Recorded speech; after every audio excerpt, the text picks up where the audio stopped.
অন্য অনেক কিছুর মতো তাকে নিয়ে বিতর্ক ছিল, আছে, থাকবে। তবে একটি বিষয়ে কখনোই কেউ প্রশ্ন তোলেনি, ফুটবলের প্রতি নেইমারের ভালোবাসা। ৩৩ বছরে পা দিলেন ব্রাজিলিয়ান তারকা, কিন্তু খেলার প্রতি সেই শৈশবের টান আজও অটুট। সেই টানেই আবার ফিরছেন নিজ শেকড়ে সান্তোসে। নতুন চুক্তি ২০২৫-এর শুরু পর্যন্ত, তবে দরজা খোলা থাকবে ২০২৬ বিশ্বকাপ পর্যন্ত পথ বাড়ানোর।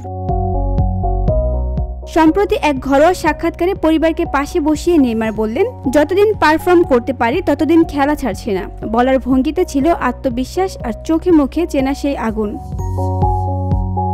তবে বাস্তবতা কঠিন। ২০২৩ সালের অক্টোবরে ব্রাজিলের হয়ে খেলতে গিয়ে গুরুতর ইনজুরি, এসিএল টিয়ার। সেই ধাক্কা এখনো পুরোপুরি কাটিয়ে উঠতে পারেননি।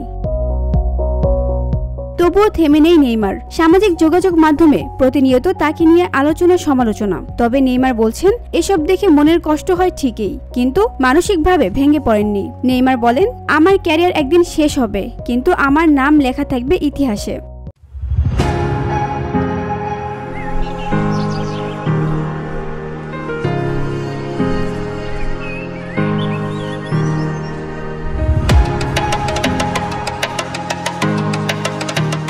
আর এই ইতিহাসের পাতায় নাম লেখাতে ফুটবলকে বিদায় জানানোর কোনো তাড়া নেই তার। কিন্তু প্রশ্ন এখন একটাই, ২০২৬ বিশ্বকাপে কি হবে নেইমারের শেষ ঝলক? উত্তর দেবে সময়। তবে একথা স্পষ্ট, ফুটবলের প্রতি ভালোবাসা যতদিন থাকবে, নেইমার থাকবেন মাঠেই। VOD Bangla news desk.